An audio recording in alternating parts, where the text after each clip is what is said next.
بسم اللہ الرحمن الرحیم۔ اسلامیات لازمی 9th کلاس یکساں قومی نصاب 2022 کے مطابق یونٹ 4 میں آج ہم پڑھیں گے دوسری بری عادت کے بارے میں جسے حسد کہتے ہیں۔ حاصلات تعلم۔ اس سبق کو پڑھنے کے بعد طلباء اس قابل ہو جائیں گے کہ قرآن و سنت کی روشنی میں حسد کا معنی و مفہوم جان سکیں، رشک اور حسد میں فرق کر سکیں، حسد کی وجوہات اور اسباب و علامات جان سکیں، اسوہ نبوی خاتم النبیین صلی اللہ علیہ وآلہ آلہ وصحبہ وسلم سے حسد سے بچنے کے متعلق احکام سمجھ سکیں، عملی زندگی میں حسد سے بچنے کے فوائد کی مثالیں بیان کر سکیں، حسد سے ہونے والی انفرادی اور اجتماعی نقصانات کا جائزہ لے سکیں، حسد کی علامات کو مد نظر رکھتے ہوئے اپنا احتساب کر سکیں۔ Self denial. حسد سے ہونے والے نقصانات کا جائزہ لے کر عملی زندگی میں اس سے محفوظ رہ سکیں۔ حسد سے مراد وہ کیفیت ہے، ذہنی کیفیت، جس میں ایک انسان کسی دوسرے کے پاس اللہ تعالیٰ کی عطا کی ہوئی نعمت پر خوش نہیں ہوتا، بلکہ یہ خیال کرتا ہے کہ کاش اس کے پاس یہ نعمت نہ ہوتی، یا کاش دوسرے سے یہ نعمت چھین لی جائے۔ لیکن اگر کوئی شخص یہ سوچتا ہے کہ جو نعمت دوسرے کسی شخص کے پاس ہے کاش میرے پاس بھی ہوتی ہو، تو اس کو رشک کرنا کہتے ہیں۔ قرآن و سنت میں حسد کو پسند نہیں کیا گیا، لیکن رشک کی اجازت دی گئی ہے۔ حسد کرنے والوں کو حاسد کہتے ہیں۔ ارشاد باری تعالیٰ ہے، سورۃ فلق آیت نمبر 5، وَمِن شَرِّ حَاسِدٍ إِذَا حَسَدَ۔ ترجمہ، اور حسد کرنے والے کے شر سے جب وہ حسد کرنے لگے۔ سب سے پہلے ابلیس نے حضرت آدم علیہ السلام سے حسد کیا اور اللہ تعالیٰ کے حکم کے باوجود حضرت آدم علیہ السلام کو سجدہ نہیں کیا۔ جو شخص اپنے کسی مسلمان بھائی کے علم و فن، دولت و ثروت یا منصب سے حسد کرتا ہے، وہ ابلیس کے پیروکاروں میں شمار ہوتا ہے۔ نبی کریم خاتم النبیین نے ارشاد فرمایا، حسد سے بچو، حسد نیکیوں کو اس طرح کھا جاتا ہے جس طرح آگ لکڑی کو کھا جاتی ہے۔ سنن ابی داؤد حدیث نمبر 4903۔ رشک کرنا حرام نہیں، بلکہ اللہ تعالیٰ کی عطا کردہ نعمتوں اور کسی کی اچھی عادت اور عمل کو رشک کی نگاہ سے دیکھنا جائز ہے۔ نبی کریم خاتم النبیین صلی اللہ علیہ وسلم نے رشک کے جائز ہونے کے حوالے سے ارشاد فرمایا، رشک کے قابل تو دو ہی آدمی ہیں، ایک وہ جسے اللہ نے قرآن دیا ہو اور وہ اس کی تلاوت رات دن کرتا رہتا ہے، اور دوسرا وہ جسے اللہ نے مال دیا ہو اور وہ اسے اللہ کی راہ میں دن رات خرچ کرتا رہے، اللہ کی راہ میں دن رات خرچ کرتا رہے۔ صحیح بخاری حدیث نمبر 7529۔ حسد کی سب سے بڑی وجہ یہ ہے کہ حاسد خود محنت نہیں کرتا، اگر وہ محنت کرتا تو اس کے پاس بھی اللہ کی نعمتیں ہوتیں اور وہ حسد کی آگ میں نہ جلتا۔ دوسری وجہ دعا نہ کرنا ہے۔ اس کے علاوہ دشمنی کے جذبات، حب دنیا اور ہر وقت مال اور عہدے کے لالچ میں مست رہنا حسد کی بنیادی علامات ہیں۔ حسد کا تعلق دل سے ہے، افعال سے نہیں، لہذا جو شخص کسی بھی مسلمان کی برائی چاہے وہ حاسد ہے۔ حاسد اپنا سب سے بڑا نقصان یہ کر رہا ہوتا ہے کہ وہ اللہ تعالیٰ کی وہ نعمتیں جو اس نے انسان پر کی ہیں ان کو ناپسند کر کے اللہ تعالیٰ کی نافرمانی کا مرتکب ہو رہا ہوتا ہے، اور بعض اوقات انسان اس حد تک گر جاتا ہے کہ قتل و غارت پر بھی اتر آتا ہے، جس طرح قابیل نے حسد کرتے ہوئے اپنے بھائی حابیل کو قتل کر دیا۔ انسان جب اس طرح کی گھٹیا حرکت کرتا ہے تو دنیا و آخرت میں ناکام ہو جاتا ہے۔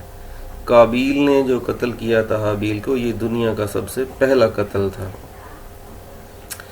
معاشرے کو مثبت کی بجائے منفی جذبات اور عوامل کی طرف دھکیل دیتا ہے، یوں اپنی تخلیق کا مقصد بھی کھو بیٹھتا ہے اور مایوسی کی دلدل میں دھنستا چلا جاتا ہے، جیسا کہ یہود مدینہ محض حسد کی وجہ سے رسول اللہ صلی اللہ علیہ وسلم پر ایمان لانے سے محروم رہے۔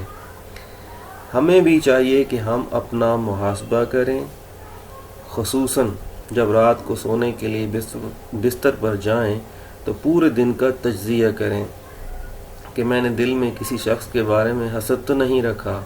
اگر خود کو اس طرح کے جذبات کا مرتکب پائیں تو اللہ تعالیٰ کی بارگاہ میں توبہ اور استغفار کریں، اور جس پر اللہ تعالیٰ کے فضل و کرم کو دیکھیں اس کے لیے خیر و برکت کی دعا کریں۔ نبی کریم خاتم النبیین صلی اللہ علیہ وآلہ وسلم ہر رات کو سونے سے پہلے حسد سے اللہ تعالیٰ کی پناہ مانگ کر سوتے تھے۔ آپ خاتم النبیین معوذتین یعنی سورۃ الفلق اور سورۃ الناس، ان دونوں کو معوذتین کہتے ہیں، اور آیت الکرسی پڑھتے اور اپنے ہاتھوں پر پھونک مار کر جسم پر مل لیتے۔ صحیح بخاری حدیث نمبر 5748۔ ہمیں چاہیے کہ ہم قرآن و سنت کی تعلیمات پر عمل کرتے ہوئے حسد سے بچیں تاکہ دنیا و آخرت میں کامیاب ہو سکیں۔ جس پر اللہ تعالیٰ کے فضل و کرم کو دیکھیں اس کے لیے خیر و برکت کی دعا کریں تاکہ دنیا و آخرت میں کامیاب ہو سکیں۔ مشقی سوالات، درست جواب کا انتخاب کریں۔ ابلیس نے کس سے حسد کیا؟ حضرت آدم علیہ السلام کو سجدہ نہیں کیا تھا، ان سے حسد کیا۔ حسد نیکیوں کو اس طرح کھا جاتا ہے جیسے آگ لکڑی کو۔ کائنات میں سب سے پہلے قتل کی وجہ حسد، قابیل نے حابیل کو قتل کیا۔ یہود مدینہ کس وجہ سے نبی کریم خاتم النبیین پر ایمان لانے سے محروم رہے؟ حسد کی وجہ سے۔ حدیث مبارکہ مطابق جن دو لوگوں سے رشک کرنا جائز ہے، بے آپشن ٹھیک ہے، قاری اور سخی، جو قرآن پڑھتا ہو، اور سخی جو اللہ کی راہ میں خرچ کرتا ہو۔ مختصر جواب دیں۔ حسد کا معنی و مفہوم بیان کریں۔ حسد سے مراد وہ کیفیت ہے جس میں ایک انسان کسی دوسرے کے پاس اللہ تعالیٰ کی عطا کی ہوئی نعمت پر خوش نہیں ہوتا، یعنی جیلسی کرتا ہے، بلکہ یہ خیال کرتا ہے کہ کاش اس کے پاس یہ نعمت نہ ہوتی یا کاش دوسروں سے یہ نعمت چھین لی جائے۔